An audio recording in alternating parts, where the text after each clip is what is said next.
Mercedes, nos preguntan, ¿la dieta entonces es capaz de inducir un intestino permeable? Y yo también agregaría la pregunta, ¿la misma dieta puede revertir la alteración de la permeabilidad intestinal? ¿Hay alguna evidencia al respecto? Pues en cuanto a la evidencia en que la dieta pudiera generarlo, sí cada vez hay un poco más de evidencia. En cuanto a si la dieta pudiera mejorarlo, hay apenas algunos estudios muy recientes como para que nosotros tomemos una postura respecto a esto, pero yo creo que todos los pacientes que consumen alimentos con alto grado de procesamiento, pues sí pueden desarrollar un síndrome de intestino permeable. ¿Tú usas glutamina en tus pacientes para mejorar esta condición o esta alteración fisiopatológica? No uso glutamina en particular en intestino irritable como tal, pero sí lo he utilizado en intestino irritable postinfeccioso con diarrea, sí lo he utilizado. Muy bien. Y Aurelio, nos mencionaste de los esteroides que no funcionan, la prednisona.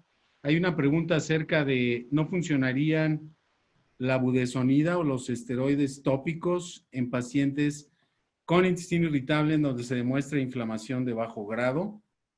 Yo Sí, agregaría, ¿qué hay de los antihistamínicos?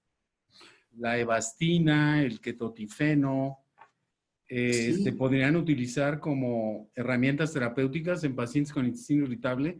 Realmente hay muy pocos estudios, la evidencia científica es muy escasa.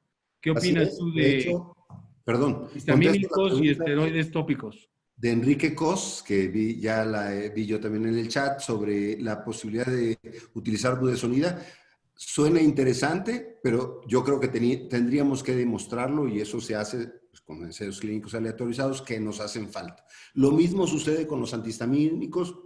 En el Hospital de Especialidades de Puebla, con un residente, hicimos un estudio con clorfenamina y los resultados salieron positivos, fue útil. De hecho, es un trabajo que presentamos en la Semana Nacional de Gastroenterología hace 3 años. Creo que a Enrique le tocó evaluar ese trabajo. Sin embargo, son trabajos que necesitarían más investigación. Yo creo que con la evidencia con la que contamos en este momento no se podría utilizar en la práctica clínica cotidiana. Yo no recomendaría usar ese tipo de tratamientos sin más evidencia. Max, recientemente la AGA publicó las guías de uso de probióticos y a todos nos llamó la atención que en el síndrome de intestino irritable la AGA considera que no hace ninguna recomendación para el uso de probióticos y que hacen falta más ensayos clínicos. Y tú nos presentaste los metaanálisis en donde hay múltiples probióticos ensayados, múltiples ensayos clínicos, gran número de pacientes tratados y nos dijiste que las bifidobacterias, el BSL-3, pudieran ser de utilidad. Tú en tu práctica clínica y qué nos recomendarías acerca del uso de probióticos en síndrome de intestino irritable. Muy buena pregunta. Lo que pasa es que esas evidencias son muy débiles para hacer recomendaciones y basado en eso la AGA no hizo recomendaciones. De hecho, si tú te das cuenta, yo te mencionaba que habían algunas combinaciones y básicamente son dos. Una de ellas incluye el BSL-3 y otra es muy parecida al BSL-3 y con las bifidobacterias, sin referirnos a cepa específica, hay una tendencia, pero ellos sí mencionan, porque hay un estudio con Bifidobacterium infantis 35624, cuando ya se analiza específicamente la cepa, que sí hubo una mejoría, sobre todo de la distensión abdominal y de la inflamación. Desafortunadamente, cuando tú me preguntas si yo los utilizo en mi práctica, en general no. El único que ocasionalmente utilizo es el Bifidobacterium infantis 35624, que está disponible en México, porque sí les ayuda, como te decía, a la distensión y la diarrea. Por otra parte, la mayoría de estos probióticos, sobre todo esos que tú ves, ni siquiera están disponibles en nuestro medio, ni siquiera el BSL-3 que tiene alguna efectividad. Entonces, realmente, como yo siempre le digo a mis pacientes, porque todos dicen que están tomando no sé cuántos millones de colonias, yo siempre les digo, todos son millonarios y también son millonarios las industrias que lo producen, porque venden esto hasta más no decir, pero no hay comprobación científica de su efectividad. Muy bien. Oigan, todos hablaron de intestino irritable, pero no me dijeron si hay diferencias, el que tiene diarrea, el que tiene estreñimiento, el mixto. Mercedes, ¿hay diferencias en los subtipos de intestino irritable en permeabilidad intestinal? Pues no hay tanta evidencia acerca de los subtipos. Pareciera que hay mayor permeabilidad en los pacientes con intestino irritable con diarrea, pero pues igual hay que seguirlo investigando. Aurelio, Sí, ¿la sin inflamación? duda, la mejor evidencia de asociación entre mediadores inflamatorios y células inflamatorias proviene de estudios en síndrome de intestino irritable con predominio de la diarrea y síndrome de intestino irritable postinfeccioso. Pero a lo mejor me gustaría reenviarle esta pregunta a Max, porque él hizo un metaanálisis donde específicamente, él participa en los metaanálisis que presenté, donde específicamente evalúan las diferencias por subtipos. O sea, disbiosis, Max, en estreñimiento, diarrea o mixto. Ok, sí, también hay reportes, perdón. Y también postinfeccioso. Sí, también hay, a ver, con el postinfeccioso es muy interesante porque todavía no hay suficientes estudios para demostrar que la inflamación de bajo grado es exclusiva del síndrome de intestino irritable postinfeccioso, y en general los estudios hablan más de la inflamación de bajo grado en síndrome de intestino irritable con diarrea, sin que eso excluya que puede encontrarse en los otros subtipos. Desde el punto de vista de la disbiosis, todavía no hay suficiente evidencia. Yo les mostraba en el metaanálisis de Alex Ford que no hay suficiente estudios en cuanto al análisis por subgrupo de los subtipos para decir entre uno y otro. Lo único que yo les puedo decir es que, por ejemplo, sí hay disbiosis en síndrome de intestino irritable, pero también se ha demostrado disbiosis en estreñimiento crónico. Entonces, uno asumiría que probablemente aquellos pacientes con síndrome de intestino irritable podrían tener algunas similitudes, pero esto es simplemente una elucubración porque no hay todavía un buen estudio que nos haya analizado los subtipos, la disbiosis por subtipos. Y respecto al tratamiento que tú nos preguntabas, evidentemente la rifaximina, su mayor efectividad es en los pacientes con síndrome de intestino irritable no estreñidos, aunque debo decir que hay estudios claros donde se combina la rifaximina con procinéticos. En una época se combinó con el Tegaserot y era muy efectivo en pacientes con síndrome de intestino irritable con estreñimiento. La razón es que aparentemente la rifaximina tiene un efecto que puede ser que incremente el Methanobrevibacter smithii, y hay algunos estudios que han demostrado que tiene cierto efecto sobre el balance de la microbiota e incrementa algunos componentes que pueden mejorar el tránsito y por lo tanto pueden mejorar también el estreñimiento, ¿no?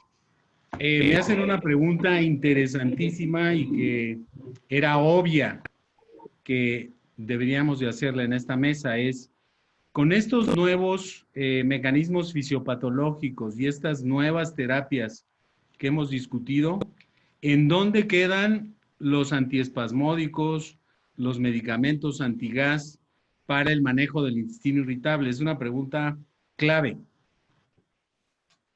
¿Quién la quiere tomar? Primero las damas. ¿Puedo tomarla? Ah, bueno. La pregunta pues es muy interesante. Yo creo que hay que tener en cuenta en el tratamiento del síndrome de intestino irritable la queja principal del paciente, el síntoma principal por el cual el paciente llega, sobre ese abordarlo, pero pensar que ese síntoma es la consecuencia de las causas de las cuales estamos hablando ahora. Entonces, hay que tener todas estas bases fisiopatológicas en mente cuando estemos tratando a un paciente para no solamente tratar la consecuencia, sino también la causa. ¿Alguien quiere agregar algo, Max? Sí, evidentemente los antiespasmódicos siguen siendo el tratamiento más utilizado en el mundo porque tienen un efecto sobre el dolor abdominal y sobre la inflamación o la distensión subjetiva. Debo decir que hay estudios que han analizado las combinaciones de antiespasmódicos con simeticona Y la simeticona parece que tiene en animales un efecto sobre la permeabilidad intestinal, entonces disminuye la permeabilidad intestinal. Por otra parte, uno de los medicamentos que más utilizamos, que es la amitriptilina, porque es un medicamento analgésico visceral, hace algunos años hubo algunas evidencias que mostraron que también tenía un efecto sobre la permeabilidad intestinal. Entonces, todo, como decía Mercedes, sí son una consecuencia de estas bases fisiopatológicas, pero con esto estamos manejando principalmente los síntomas de los pacientes. Oigan, la dieta baja en FODMAPs, ya sabemos que disminuye la fermentación, ya sabemos que disminuye la cantidad de alimentos o residuos de alimentos osmóticamente activos, pero ¿qué hay respecto a dieta baja en FODMAPs y disbiosis, y dieta baja en FODMAPs e inflamación en el intestino? Si quieren, yo agarro la parte de la disbiosis. Es muy interesante porque una de las bacterias más importantes en la microbiota intestinal son las bifidobacterias. Parece que tienen un efecto antiinflamatorio. Y los estudios originales demostraron que la dieta baja en FODMAPs, si bien mejoraba los síntomas, también disminuía las bifidobacterias. Entonces, posteriormente hicieron estudios donde les daban dieta baja en FODMAPs, pero además les combinaban BCL3 para tratar de regularizar el efecto de las bifidobacterias. Esto es un problema muy complicado, y además debo decir que no es nada más venir y recetarle la dieta baja en FODMAPs a los pacientes. Es una dieta muy difícil de llevar a cabo y muy difícil además de cómo se realiza. Primero tiene que ser 2 a 4 semanas con la dieta libre de FODMAPs y luego ir reintroduciendo, y necesitamos una nutrióloga que nos ayude a esto. Yo en general trato de evitarla lo más que puedo. Aurelio, ¿alguna evidencia de que reducen la inflamación intestinal? No recuerdo baja en FODMAPs? evidencia al respecto.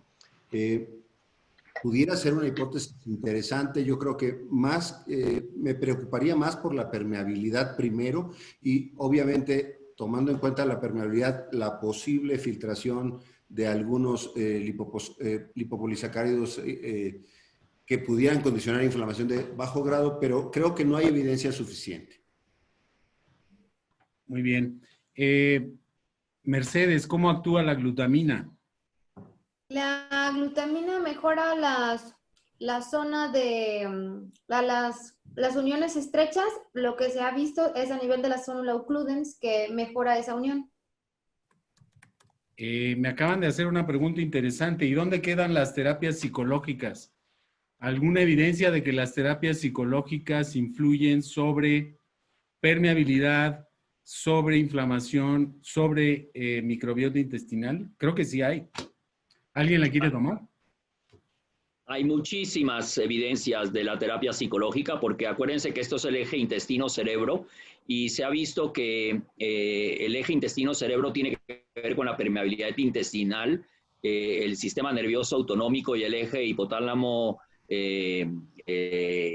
adrenal también tiene que ver con la permeabilidad intestinal, incluso tiene que ver con la degranulación de mastocitos, que además lleva a la permeabilidad intestinal. Y por otra parte, también se ha visto que la disbiosis y la inflamación de bajo grado activan el sistema inmune de la mucosa, y esta activación del sistema inmune de la mucosa libera ciertos mediadores que van a tener un efecto sobre las vías ascendentes hacia el sistema nervioso central, y esto va a producir también estrés. Entonces es de ambas vías. De hecho, hay estudios que han demostrado que la microbiota o ciertos probióticos pueden modificar la forma como se activan ciertas áreas controladoras del cerebro en el manejo de los síntomas. Me preocupa, hay muchas preguntas sobre glutamina. Parece ser que la gente está percibiendo que nosotros estamos recomendando la glutamina. Y realmente hay un solo estudio con muy pocos pacientes en intestino irritable. Por favor, Mercedes, ¿quieres clarificar este concepto de que no estamos recomendando la glutamina en intestino irritable? Sí, no, realmente la evidencia que presenté es solamente un artículo. El artículo tiene será 6, 8 meses de publicación. Solamente son 100 pacientes. Entonces, como puse en la parte final de esa misma diapositiva, o sea, realmente necesitamos mucho más evidencia para poder estarla recomendando o utilizarla como un tratamiento estándar en síndrome de intestino irritable. Si Oye, puedo hacer un Aurelio. comentario al respecto, Sí, Miguel. adelante. Yo creo que eso viene derivado de las nutriólogas o los Sí, claro, por nutriólogos, supuesto, porque tenemos varias ellos tienden a nutriólogas. darle siempre tienden a darle glutamina a los pacientes y combinado con probióticos y le dicen que eso va a disminuir la permeabilidad intestinal. Yo creo que de ahí viene esto. Así es.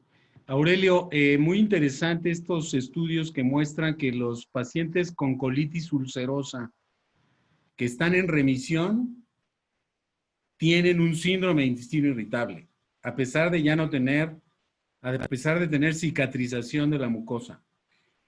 ¿Qué es esto? Esto plantea que están relacionadas síndrome de intestino irritable con enfermedad inflamatoria intestinal.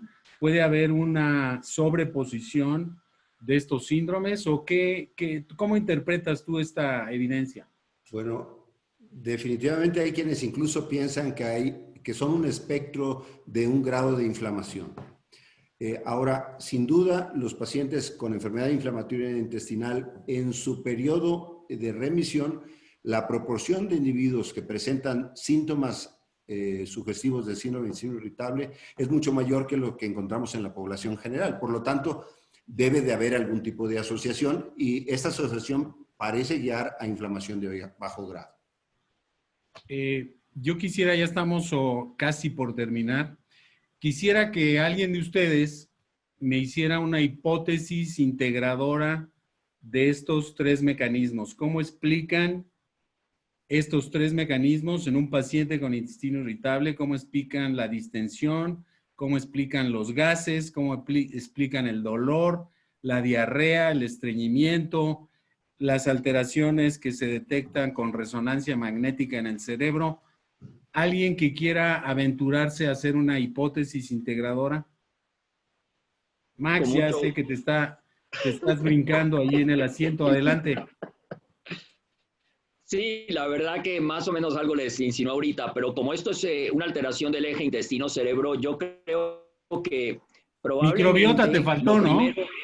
Eje intestino, Sí, cerebro, microbiota. Exacto. Microbiota, intestino, cerebro, para que tú no quedes dolido. Pero claro, definitivamente creo que lo primero para mí yo creo que es la microbiota. Y esta microbiota probablemente viene, o sea, la disbiosis, y esto probablemente viene por múltiples factores, desde factores genéticos, la dieta, el uso de antibióticos que se le ha dado al paciente previamente para otras cosas, el abuso de inhibidores de bomba de protones. Esta microbiota va a producir una inflamación de bajo grado con un incremento de la permeabilidad. Este incremento de la permeabilidad va a permitir que pasen componentes luminales a los componentes de la submucosa y estos mediadores de esta activación inmune van a estimular las terminales nerviosas que van hacia el cerebro y van a producir muchos de estos síntomas como ansiedad, depresión y estrés. Por otra parte, también el sistema nervioso va a responder a través del sistema nervioso autonómico y también a través del eje hipotálamo hipoficiario adrenal.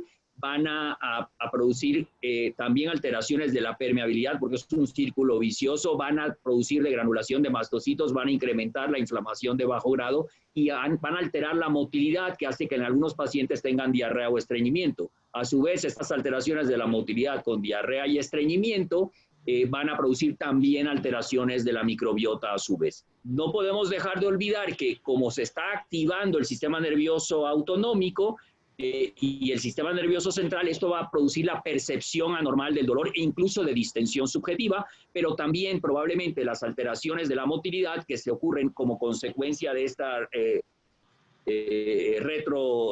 respuesta, digamos, del cerebro al intestino, también van a producir en algunos casos distensión abdominal precisamente porque se altera la motilidad y en algunos casos se ha visto que la distensión objetiva o visible está relacionada con una alteración de la motilidad. Yo creo que de esta forma... Imposible. Mejor imposible. Muy bien. Antes de terminar, mesalacina. No mencionamos la mesalacina en intestino irritable. ¿Alguien quiere tomar la pregunta? De hecho, doctor Aurelio. Me gustaría retomarla porque hay algunos estudios abiertos, pero el ensayo clínico que les presenté mostró que no había mejoría sintomática de dolor, solo en un pequeño subgrupo de pacientes. Y entonces, pues, hasta el momento yo creo que no tenemos suficiente evidencia para recomendarla en síndrome de intestino irritable. Muy bien, tenemos 2 minutos. Mercedes, mensajes para el consultorio de estos diálogos en red. Pues Mensajes pensar que claves.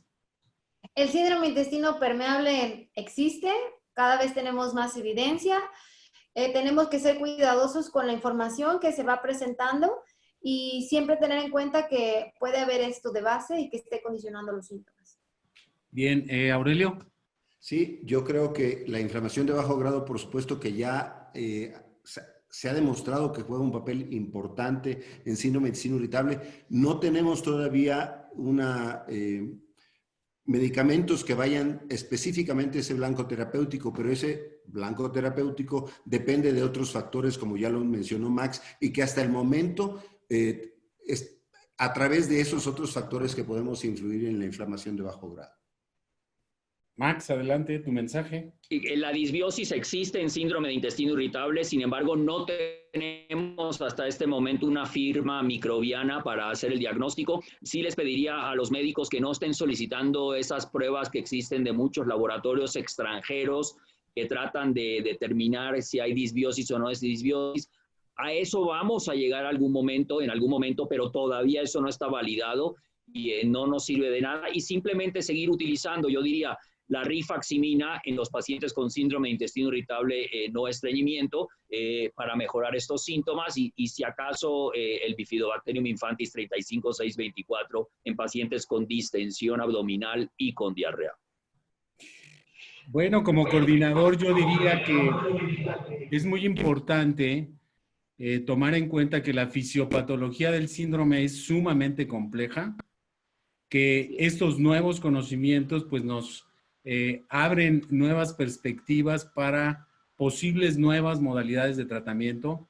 Pero yo creo que un mensaje muy importante es, hay que dedicarle tiempo al paciente, hay que saber cuáles son sus motivos de consulta y hay que saber utilizar todas las herramientas terapéuticas que tenemos, desde los antiespasmódicos, los medicamentos antigas, los antibióticos, los probióticos, los secretagogos, los laxantes y, por supuesto, los neuromoduladores, que será un tema de un diálogo en red, los neuromoduladores en neurogastroenterología y también, en algunos casos, la terapia psicológica. Yo creo que ha sido bastante productiva esta sesión. Aquellas preguntas que no se hayan contestado, por favor, ahí tienen en su registro, tienen un correo en donde las pueden hacer llegar a través de ese correo. El próximo miércoles tenemos un evento o un diálogo en red adicional a los programados, en donde se tratarán el tema de cómo regresar a la práctica clínica en relación a cómo hacer estudios seguros de endoscopía, de motilidad y también de cirugía. Yo creo que es un tema de interés muy importante.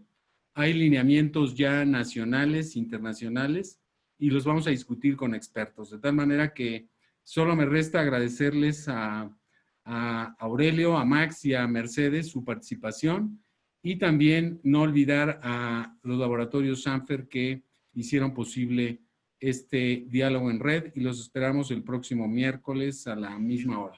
Muchas gracias. Que estén bien y cuídense.